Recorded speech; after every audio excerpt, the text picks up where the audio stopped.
শালুকের অপারেশনটাও successful. শালুক ভালো আছে। শালুকের operation successful না হলে কি আমি আমার চোখ ফেরত পেতাম? এনিওয়ে, এখন কি ওর পেনটা কমেছে? হ্যাঁ হ্যাঁ, শালুক ভালো আছে। ওকে তো আমরা ছেড়ে দেবো, হয়তো শুধু আজকের দিনটাই রাখতে হবে। ও কি এখন এখানে আসতে পারে? তুমি কি পাগল হয়ে গেছো আবির? ওর একটা চোখ এখনো বাঁধা আবির। কত বড় একটা অপারেশন হয়েছে ভেবে দেখো তো। ওর শরীরের উপর দিয়ে কি কম ধকল গেছে? আবির, তুমি তুমি এত কেন ভাবছো বলো তো? ও বাবা, আবিরকে বলো না, শালুক তো আমাদের সঙ্গেই বাড়ি যাচ্ছে। সে কথা আমি বললেও শালুক তাতে রাজি হবে কিনা সেটা তো আমার জানা নেই, কাজী আমি এ কথা বলতে পারবো না। তীর্থবাবু যে কথাটা বলছেন সেটা ঠিক। তীর্থবাবু বলেছেন শালুককে যে ওনার সাথে ওদের বাড়ি যাওয়ার জন্য, কিন্তু শালুক ঠিক কি করবে সেটাও এখনো ঠিক করেনি। ফলে শালুক কোথায় যাবে, কোথায় গিয়ে থাকবে, সেটা শালুকই ডিসাইড করবে। না, শালুক ওই বাড়িতে যাবে না। ও যেইভাবে অপমানিত হয়ে বাড়ি থেকে বেরিয়ে এসেছিল, তারপর ওই বাড়িতে ফিরে গেলে ওকে তো আবার অপমান করা হবে। কোনো না কোনো ছুতে, কোনো না কোনো কারণে ওকে আবার অপমান করা হবে। না না, শালুকের ওই বাড়িতে গিয়ে কোনো কাজ নেই। আবির, শালুককে আর কেউ অপমান করতে পারবে না, আমি তোমাকে কথা দিচ্ছি। যে আমার স্বামীর এত বড় একটা উপকার করলো, তার উপর আমার আর কোনো রাগ নেই আবির। আমি যা পারিনি তা শালুক করেছে। এরপরেও আমি কোন লজ্জায় ওর উপর রাগ করি বলো তো? এখন আমারও মনে হচ্ছে যে শালুকই তোমার যোগ্য স্ত্রী, আমি নই। ঐশ্বর্য, ডাক্তারবাবু এখন এখানে একটা কাজ করছেন। আমার মনে হয় এই সমস্ত পারিবারিক কথাগুলো বলা এখানে উচিত হচ্ছে না। তুমি একটু চুপ করো, ডাক্তারবাবুকে তার কাজটা করতে দাও। ডাক্তারবাবু, আমার চোখ খোলার সময় শালুক এখানে আসতে পারে না? এখন সেটা ওর পক্ষে একটু রিস্ক হয়ে যাবে। চোখ খোলার পর সব ঠিকঠাক থাকলে আমি নিজে তোমাকে শালুকের কাছে নিয়ে যাব। কিন্তু আমি এখনই যেতে চাই আমি। অ্যাকচুয়ালি আমার অপারেশন হওয়ার আগে শালুক বলেছিল আমার পেটের তলায় আমার বালিশের পাশে একটা চিঠি রেখেছে। হয়তো দেখতে চেয়েছিল চিঠিটা আমি পড়তে পারছি কিনা। আমি ওই চিঠিটা এক্ষুনি পড়তে চাই আমি। আরে নিশ্চয়ই পড়বি, আগে চোখটা খুলতে দে, চোখটা আগে খোলা হোক।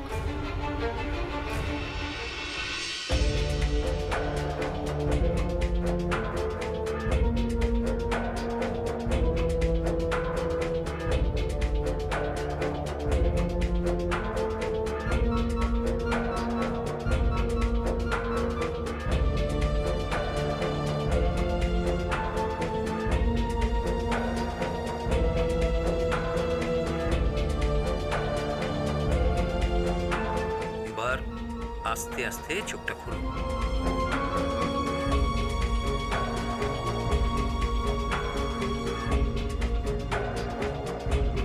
দেখো, কিছু দেখতে পাচ্ছ?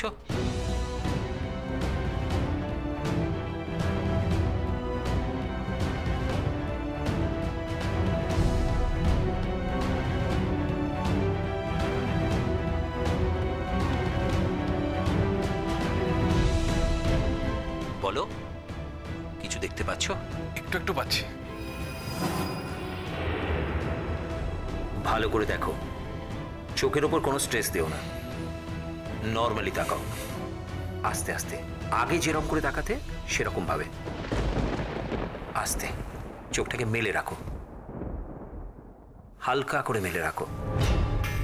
প্রথমে খুব চাপ দিয়ে চোখটা খোলার চেষ্টা করো না, চাপ দিয়ে বড় করো না, নর্মাল নর্মাল থাকো, আস্তে আস্তে, ইয়েস, হ্যাঁ।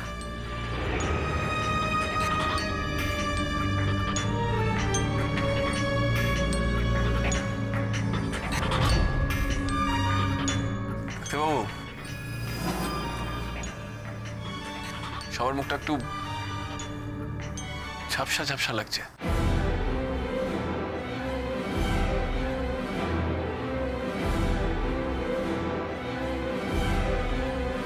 তবে আস্তে আস্তে ক্লিয়ার হচ্ছে, আমি আগের থেকে অনেক বেটার দেখতে পাচ্ছি। তুমি টেনশন করো না, একদম টেনশন করো না।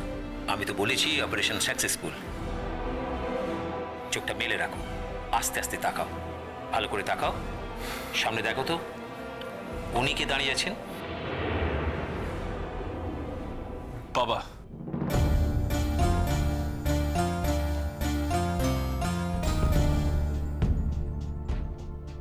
আমার বাবা।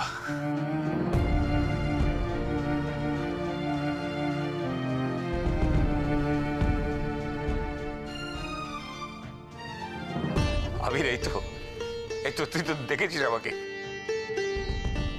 আমাকে তো চিনেছিস, এখন কি একদম পরিষ্কার? বাবা একটু একটু হেজি, কিন্তু আমার মনে হচ্ছে আমি এর থেকে বেটার দেখতে পাবো। বাবা, আমি একবার শালুককে দেখতে চাই।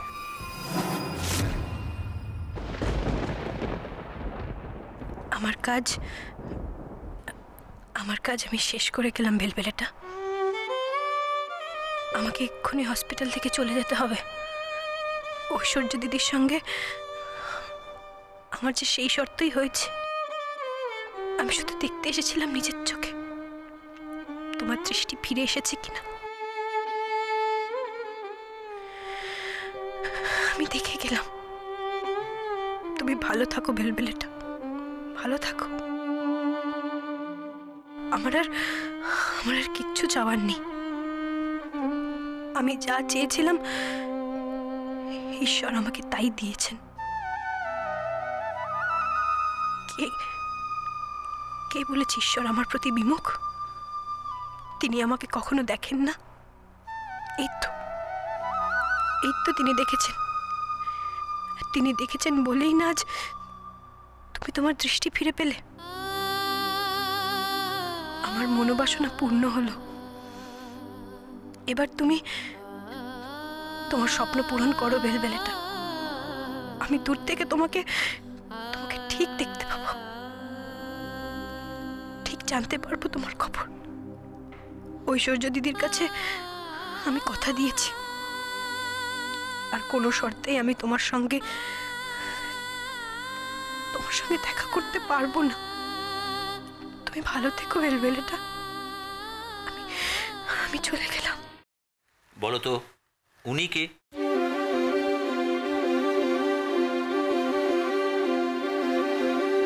উনি আঙ্কেল। এই তো ডাক্তার, ও তো সবাইকে চিনতে পারছে। আর কোনো ভয় নেই আবির, আর কোনো ভয় নেই। বলো তো ইনি?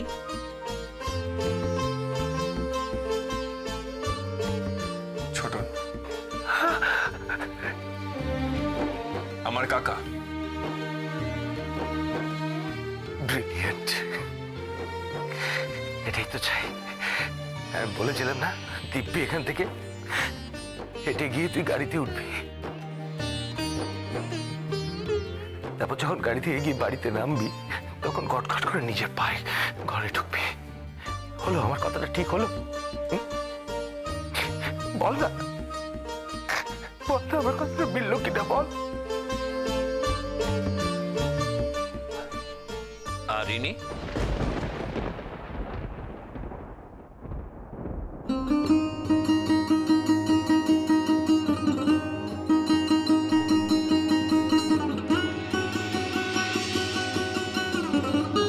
অন্ধকারের মধ্যেও ওকে চিনতে আমার ভুল হবে না ডাক্তারবাবু।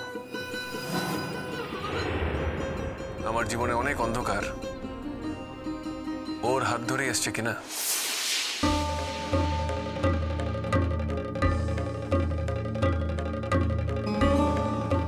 আবির, এবার আমাকে শালুকের কাছে নিয়ে যাওয়ার ব্যবস্থা করুন ডাক্তারবাবু। এখন না গিয়ে বরং আর কিছুক্ষণ বাদে। তা হয় না ডাক্তারবাবু, তা হয় না। যার জন্য আমি নিজের হারিয়ে যাওয়ার দৃষ্টি ফেরত পেয়েছি, যার জন্য আমি দেখতে পাচ্ছি, তাকে আমি একবার দেখতে যাব না? যে আমার জন্য বিছানায় শুয়ে আছে, যে আমাকে নিজের চোখ উপড়ে দিয়ে দিয়েছে, তাকে আমি একবার দেখতে যাব না? আপনারা আমাকে কতটা অমানুষ মনে করেন? এই ঠিক আছে ঠিক আছে, চল আমি নিয়ে যাচ্ছি, চল। আবির, আবির, তুমি কিন্তু একটু আগে বলছিলে শালুক তোমাকে কি একটা পড়ার কথা বলে গেছে। ও বলেছে তোমার চোখের দৃষ্টি ফিরে আসার পরেই তোমাকে পড়তে। তুমি কিন্তু একদম শালুকের কথা শুনছো না আবির। আমার মনে হয় ও যেটা লিখে রেখে গেছে তোমার আগে সেটা পড়া উচিত। এবার আমাকে শালুকের কাছে যেতেই হবে। আমার আর তর্স হচ্ছে না। আর শালুকের লেখা চিঠি আমি বের করে নিয়েছি। আমি নিজে পড়ে নেবো ওর সামনে দাঁড়িয়ে আমি নিজে ওকে পড়ে শোনাবো ও কি লিখেছে আমাকে। বাবা আমাকে প্লিজ নিয়ে চলো, বাবা প্লিজ প্লিজ বাবা আমাকে নিয়ে চলো। ঠিক আছে ঠিক আছে ঠিক আছে, চশমাটা দিন তো। আস্তে আস্তে আস্তে আস্তে ওকে একটু ধরে নিয়ে যান। যদি এখন ধরার কোনো প্রয়োজন নেই, কিন্তু ফিজিক্যালি একটু উইক আছে, বুঝলেন তো? না না ধরে নিয়ে যাবো। একটু করবেন না বাবা। এসো এসো, ঠিক আছে, সাবধানে আস্তে আস্তে। পারো, সব পারছে সব পারছে। চল চল চল। আয় আস্তে আয়। কোথায় ধরে নিয়ে যাচ্ছ? গিয়ে তো কোনো লাভ নেই। পাখি তো এতক্ষণে উড়ে গেছে, অন্তত উড়ে যাওয়ার কথা। এরপরেই আসল নাটকটা শুরু হবে। দেখা যাক এরপর আবিরবাবু কি করেন। আসুন, সাবধানে নিয়ে আসুন। কি পেশেন্ট কোথায় গেল? সিস্টার, পেশেন্ট তো আপনার দায়িত্বে ছিল, গেল কোথায় সে? ডাক্তারবাবু, ওনার তো আজকে ওঠার মতো অবস্থাই ছিল না। উনি তো এখানে শুয়েছিলেন। আমি ওনাকে ওষুধ খাইয়ে একটু অন্য ওয়ার্ডে গেছিলাম, আর এখন এখানে এসে দেখি উনি নেই। আমি সমস্ত হাসপাতাল বাড়িটা তন্ন তন্ন করে খুঁজলাম, সমস্ত ওয়ার্ড বয়দের বলেছে খুঁজতে, সবাই খুঁজছে, কিন্তু উনি একা একা কেনই বা যেতে যাবেন? আর কোথায় যাবেন বলুন তো? আমি তো কিছুই বুঝতে পারছি না। ডাক্তারবাবু আপনি ওকে ধরে রাখতে পারলেন না?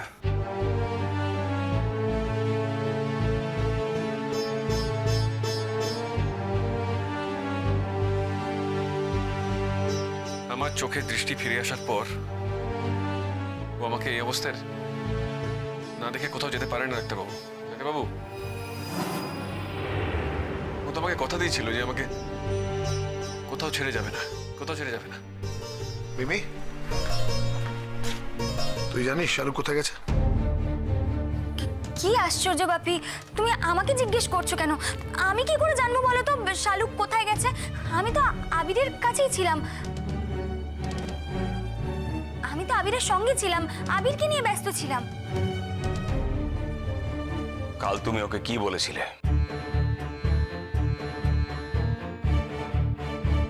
আমি ওকে কাল যা যা বলেছিলাম ও তোমাদের বলেনি বাবা? কি হয়েছিল কাল? আবি তুই চুপ কর না, আমরা কথা বলছি তো। কাল আমি ওকে বলেছিলাম তুমি আমার স্বামীকে চোখ দিতে পারো, আমি রাজি।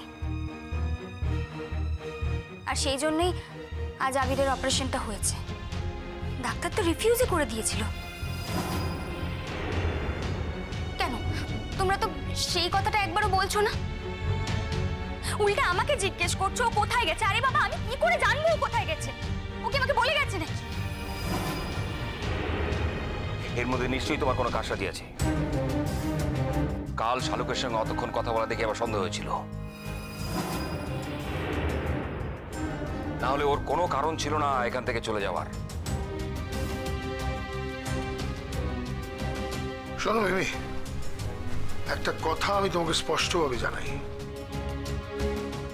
আমরা কিন্তু শালুককে খুঁজে বার করবই। আর যেই দিন, তাতে যতদিনই লাগুক না কেন, যেই দিন ওকে খুঁজে বার করব, তার কাছে কিন্তু আমরা কারণটাও জানতে পারবো। জানতে পারবো যে কেন কেন সে এই অবস্থায় আবিরকে ছেড়ে চলে গেল। সেই দিন যে ভয়ঙ্কর পরিস্থিতি তৈরি হবে, আজ যদি তুমি সত্যি সত্যি বলে দাও না শালু কোথায় গেছে, তাহলে কিন্তু সেই তুলনাও কম ভয়ঙ্কর পরিস্থিতি তৈরি হবে। তাই আমাদের বলে দাও শালু কোথায় গেছে। বিশ্বাস কর বাপি, আমি আমি কিচ্ছু জানি না বাপি। কেন, শালুক তো আবিরকে একটা চিঠি লিখে রেখে গেছে। ওই তো চিঠিটা, ওটা একবার পড়ে দেখলেই তো হয়। নিশ্চয়ই শালুক ওখানে ওর কোনো মনের কথা লিখে গেছে, ওটা পড়ে দেখলেই জানতে পারবে কি কি ব্যাপার। হ্যাঁ, ওই চিঠিটা পড়ো তো আবির। পারবে তুমি পড়তে? নিশ্চয়ই পারবো, কেন পারবো না? আমি তোমাদের সামনে জোরে পড়ছি, আমি চাই তোমরা শোনো কি লিখেছে। কিন্তু শালুককে বাই এনি মিন্স খুঁজে বার করতেই হবে, করতেই হবে। 100 বার, আমিও তো তাই বলছি। মেয়েটা আমাদের এত বড় একটা উপকার করার পর এভাবে নিজেকে নিঃশব্দে সরিয়ে নেবে, তা তো হতে পারে না। চিরকাল ও আমাদের ঋণী করে রাখবে, আমাদের ওর ঋণ শোধ করতে দেবে না। তা কি করে হয় বলো?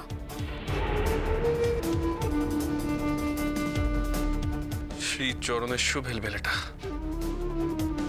শেষ পর্যন্ত তোমার দৃষ্টি ফেরানোর জন্য আমি আমার চোখ দেওয়ার অনুমতি পেলাম। এই জন্য ঈশ্বরকে অশেষ কৃতজ্ঞতা জানাই। আমার জীবনে সব থেকে বড় চাওয়া ছিল এটাই। একদিন তুমি আমার অনেক উপকার করেছিলে, অনেক দয়া করেছিলে আমায়। তাই আমার মনে অনেক দিনের বাসনা ছিল আমি তোমার দয়া শোধ করি, আমি তোমার উপকার খানিকটা হলেও পরিশোধ করি। ঈশ্বর আমায় সেই সুযোগ দিলেন। এবার যে কথাটা বলবো সেই কথাটা শুনে তোমার বিশ্বাস নাও হতে পারে, কিন্তু জেনে রেখো এই কথাটাই সত্যি। আমি অনেক ভেবে সিদ্ধান্ত নিয়েছি সংসার আমার জন্য নয়। বেলবেলেটা আমি কোনো অধর্ম করতে পারবো না। আমি চাই না তুমি ঐশ্বর্য দিদিকে ছেড়ে আমার কাছে চলে এসো, তাহলে আমি নিজেকেও ক্ষমা করতে পারবো না, আর তোমাকেও একজন ভালো মানুষ বলে শ্রদ্ধা করতে পারবো না। আমার প্রত্যেক সময় মনে হবে তুমি বোধহয় আমাকে ছেড়েও অন্য একদিন একজনের কাছে এইভাবে চলে যাবে। তাই আমি নিজেই স্বেচ্ছায় এই বন্ধন ছেড়ে চলে যাচ্ছি। তুমি আমার খোঁজ করার চেষ্টা করো না। জানি হয়তো তুমি এ কথা বললেও শুনবে না, তুমি হয়তো আমার খোঁজ করার চেষ্টা করবে, কিন্তু এই কথাটা জেনে রেখো, যদি খোঁজ করে তুমি আমাকে পাও, তুমি যদি আমাকে আবার এই প্রস্তাব করো কিংবা বারবার এই বিষয়ে আমাকে বিরক্ত করো, তাহলে কিন্তু আমি আত্মহত্যা করতে বাধ্য হব।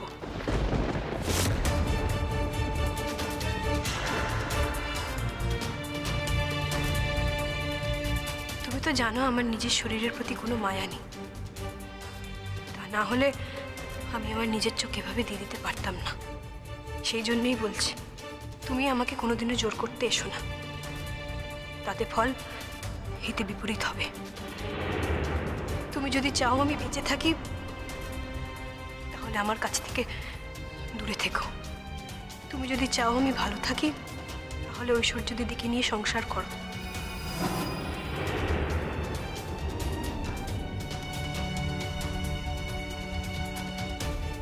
আমি তোমাকে এই জীবনে স্বামী হিসেবে গ্রহণ করতে পারবো না।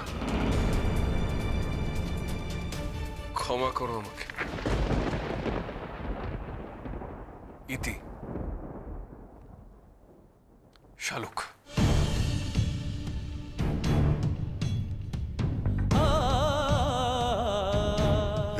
শালুক লিখেছে? এটা এটা কি করলো শালুক? ওর মনে এই ছিল, তাহলে আমাদের ভুলে বললো না কেন? তোমরা কিন্তু আমাকে কেউ ভুল বোঝো না। যাক বাবা, ভাগ্যিস ও লিখে রেখে গেছিল এই যাত্রায়, সেজন্য তোমাদের অবিশ্বাসের হাত থেকে আমি বাঁচলাম। মেয়েটা ভুল করলো, ঠিক করলো না মেয়েটা। আমার চোখটা ফেরানোর কি দরকার ছিল বাবা? যেই চোখ দিয়ে আমি কোনোদিন শালুককে দেখতে পাবো না, সেই চোখ ফেরানোর কি দরকার ছিল বাবা? শালুক আমাকে দয়া করে গেল, নিজের চোখ দিয়ে আমার উপকারটা ফিরিয়ে দিয়ে গেল। আমি কি শুধু ওকে দয়া করেছিলাম বাবা? শুধু দয়া করেছিলাম?